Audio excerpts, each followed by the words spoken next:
எதுக்குடா அப்படி பார்த்துக்கிட்டு இருக்க? என்னால் அவளை கரெக்ட் பண்ண முடியாதா? ஏய் 1 செகண்ட். இவங்களை நம்பி போகணுன்னா ஆள் இல்லாத இடத்துக்கு கூட்டிட்டு போய் உன் கிட்னியை உருவிடுவாங்க, இல்லை உன் பணத்தை உருவாங்க. அதை நான் பார்த்துக்கிறேன். நான் உன்கிட்ட மன்னிப்பு கேட்கணும். உன் பேர் நபர் சொல்லாம போனதுக்கா?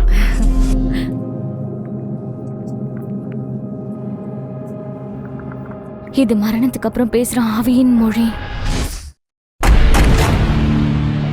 இங்க நீ தனியா எப்படி இருப்ப?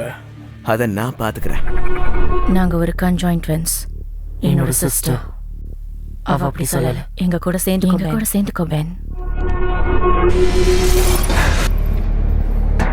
உன்னை பத்தி எனக்கு நல்லா தெரியும். உனக்கு என்ன வேணும்?